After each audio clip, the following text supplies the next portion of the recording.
Hey everyone, it's Matt here with Nightrun Studio, and in this video, we're creating a main menu in Unity.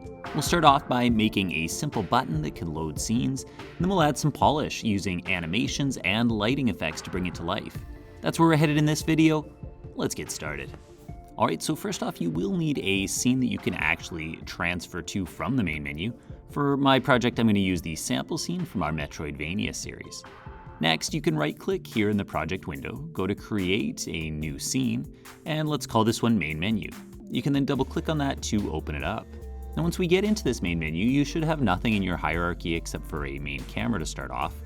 And here we can right-click in that hierarchy, go to UI, and let's just add a button straight up. Now when you add the button, it will automatically put a canvas on here as well, but for now let's just double-click that button so we can zoom out. I'm going to enable my gizmos here, which will just give me an outline so I can kind of see where the screen will be, and right now the button's down in the bottom corner.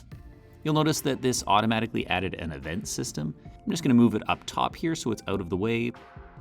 Alright, let's move that button into place. And right now if I open it up, you'll notice that there's a Text Mesh Pro element underneath it. Here we can type something simple like Start Game. We'll make it pretty later on. Let's head back to our button now. And you'll notice down below that we've got a few things here. First of all, the ability to change the color when highlighting or pressing. I'm just going to leave that with defaults for now. But the part we're interested in is this on click, as this is what defines what happens when you click on the button. Now we're going to write a short script for this, so let's head down to our project folder where we can create a new folder. I'm just going to call it Scene Persistence. And then we can right click in there, go to Create, Mono Behavior Script. And I'm just going to call this one Scene Changers. We'll be able to use it for other scene changes in our game as well. Alright, now when we get inside our script, let's begin by getting rid of these start and update methods, as we won't need those. But we are going to need to know what scene we want to load. So let's create a public string variable called scene2load. Back in Unity then, we can click on our button, head down to the bottom of the inspector here where we can add a component, and we'll put the scene changer on there. You'll notice that that variable we created has now made this box here where we can type the name of the scene we want to load. Now, if I look at my scenes, I don't actually want my first scene to be called sample scene, so I'm just going to rename that now to room 1. And now we can go ahead and just type that name here into the scene to load box. We can also go up to our button now where we can hit the plus to add a on-click function, drag our scene changer in here, and then choose a function. We want to go to scene changer, and then we're going to want to play a specific method within there, but we haven't created that yet. So let's pop back into our code, and we can create our method, a public void change scene now method. Now anytime we click the button, we just want our scene manager to load a new scene, and in brackets here we can just type that variable, scene to load, so that whatever we've typed into the box in Unity will get loaded. Now you may notice errors in your IDE right now, as it doesn't actually know what scene manager is. So let's come up top here and just add using unityengine.scenemanagement. Alright, that'll clear that up, and we've actually already finished coding for this video. Back in Unity, we'll head to our inspector, go to that on click, and now when we go to scene changer and function, we'll have that option to change scene now. With that done, we can go ahead and press play. Alright, so when I get in the scene, right off the bat, I can just go over this. You'll notice it changes color when I mouse over, and when I press it, it loads my first scene. Excellent. Now it is possible that you'll get an error at this point if you have not added any of these scenes to the build settings. So you can just head up to File, Build Profiles, and there's a scene list here at the top. You just want to make sure that any scenes you're using in your game are actually in this list, otherwise you won't be able to load them. Alright, so now it's time to make this look nice. Now first of all, I should note the difference between the canvas, what we're looking at here, which has our UI elements, and the actual screen space where the game takes place down below here.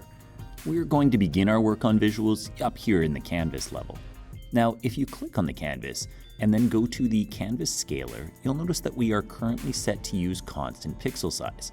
We actually don't want this. When we change the size of our screen, we want our pixels to change size as well so that our UI doesn't get misshapen. Now, for this to work properly, we do have to set our reference resolution. If we look at our game view here, we can actually see that I'm currently in Full HD 1920 by 1080.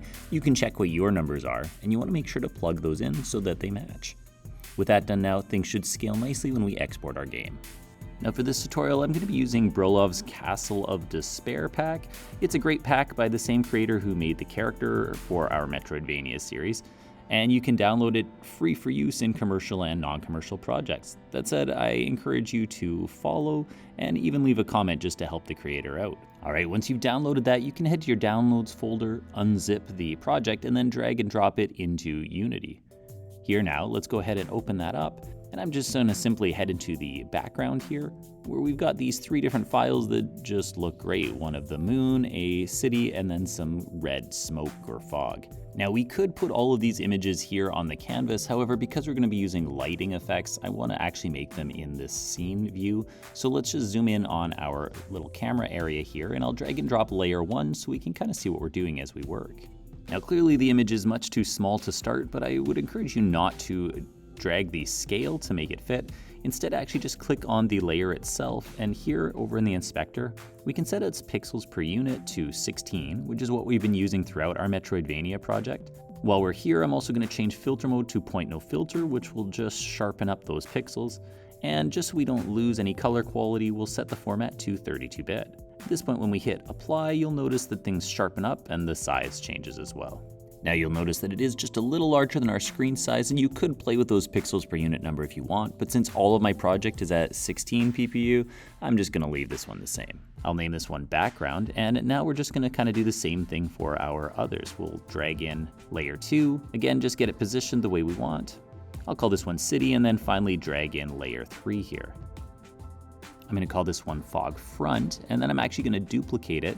We'll make a second one, which can be our fog back, and I'll drag that one up a little higher as I'm gonna kind of make it appear sort of in behind the houses in the scene.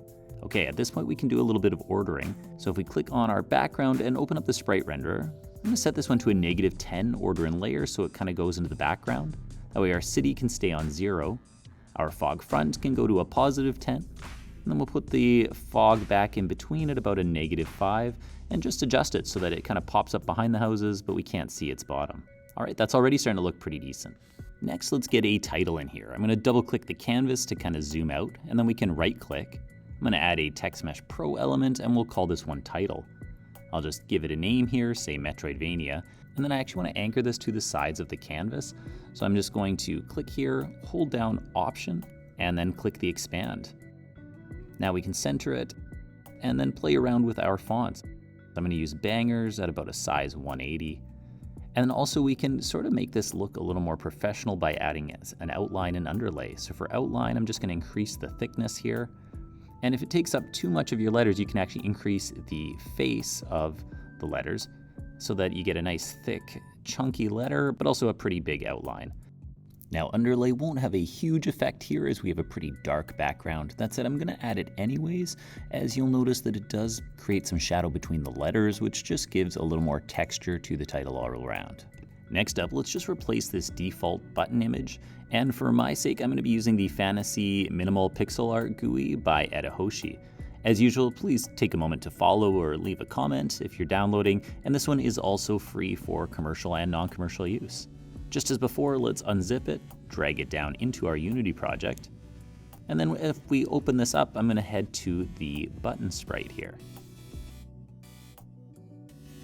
Now, if we click on the button itself, we can expand the image component and just drag the button right into the source image. And you'll notice already that we've changed things up. That said, it's not looking quite right.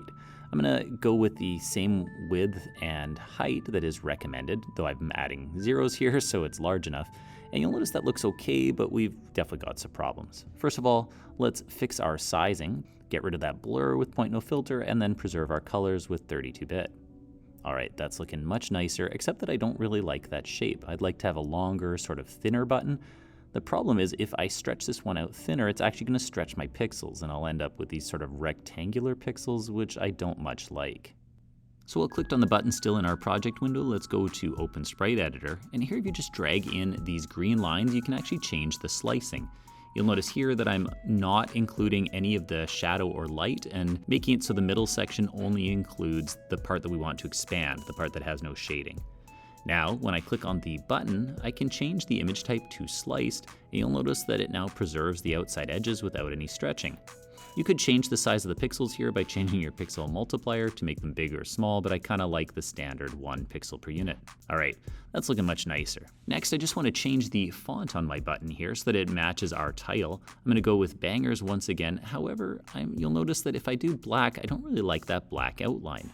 That said, if I change the outline on this object, it's actually going to change the object for this entire material, and suddenly my Metroidvania gets a white outline, which is definitely not what we want. So I'm just going to show you a little trick here. We can actually create a new material. You'll notice here that we're using the Bangers SDF normal. If I click on my font asset, it'll show me where all of this is stored. I'm just going to grab any of these Bangers SDF materials and duplicate it. I'll then just rename it as custom. And now we can change this custom one to look like whatever we want, and it won't mess with our other preset materials.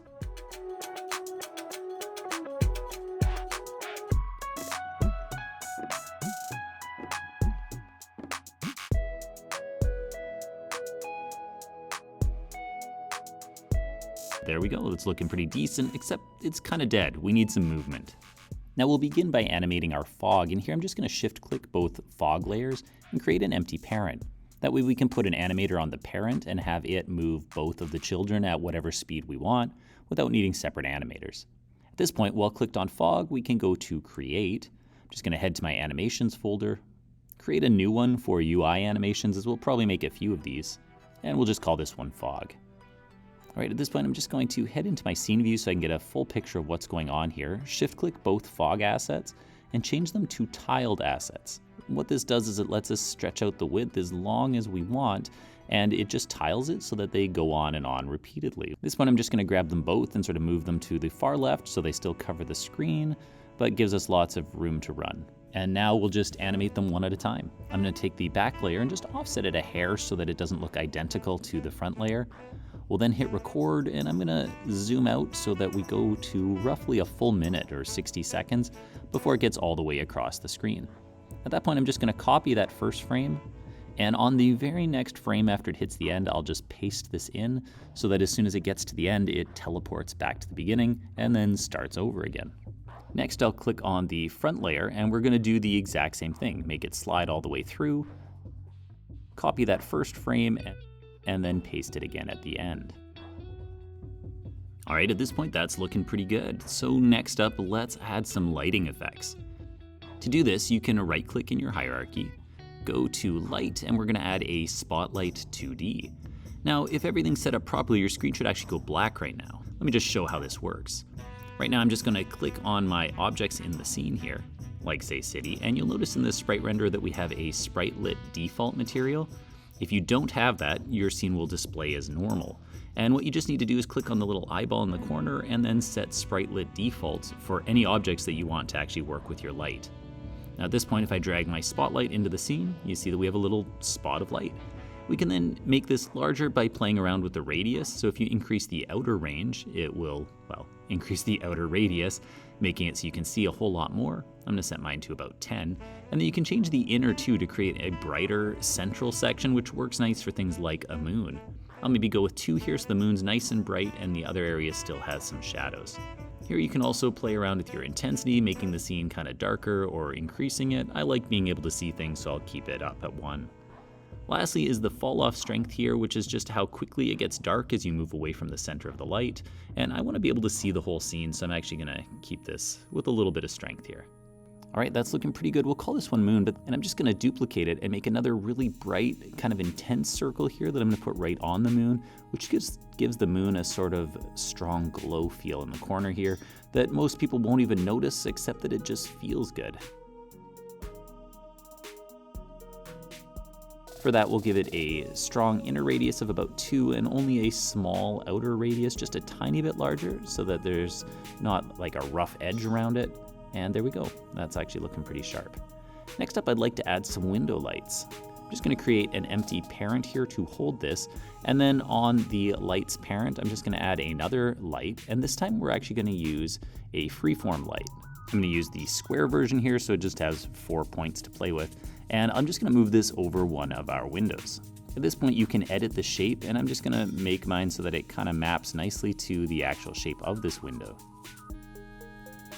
Now I want to change the color so we don't have that bright white like the moon. So if I go to the color dropper here, I'm just going to grab this nice kind of orangey red color from the window itself. And at this point, let's just add some bright intensity so we get a little bit of a blur here, maybe a 10. And I'm going to give it a little heavier fall off so it sort of casts a little bit of a glow in the area around it. All right, you can see how that window really pops now. Now we could make a whole bunch of these that are the exact shape of every window, but really if you just copy this one, it's about the right shape that we could use it on each of these windows now. And it'll just add a nice bit of glow to the entire scene, bringing the windows to life. Now already that's starting to look pretty good, but I like to add more motion to my scenes, so let's do that. I'm just gonna pick a couple of key windows. In this case, actually, I'm gonna use the street lights, and I'm gonna create an animation for them. I'll call this one window light. And here I'm just gonna hit record, go a couple of frames in, and I'll just have my intensity drop to about 5, then copy the original intensity, paste it at the end, and we'll get a nice cycling light. That said, that's really flickering fast, so let's drag this out over a longer period of time. I find that dragging this one out over about 3 seconds gives it a nice gradual glowing feel. You can make it more flickery if you want, but I kinda like that. At this point, I'm just gonna grab my other street light and make a slightly different animation so that they're not exactly in time with each other. I'll make this one take place over more like 3.5 seconds. Now when I hit play, I kind of have 2 lights glowing at similar but slightly offset times. I've got that moving smoke and the nice glow in the sky. It's feeling pretty good, but I'm just gonna add one final bit of movement to the title itself. So in the hierarchy, let's just open up that canvas, click on our title, and create one more animation. We'll go back to our animation folder yet again, and I'm just gonna call this one title text. Here I'm just gonna hit record, and then over a period of about 2 seconds, I'm just gonna have the scale change to about 1.2 on the X and Y. Then I'll copy that initial frame and paste it at about the 3-second mark. And now when we hit play, we just get this slowly expanding and retracting title. You can play around with rotation and things like that too if you like, but I find that this is plenty. All right, there you have it. With that done, we've now got light, we've got movement, we've got animation, and we've got a button that will actually load our scene. In our next video, we're gonna start setting up our scene so that we can transition between levels while still persisting data from the player. Hope to see you in that video. Until then though, this is Matt with Nightrun Studio. Cheers.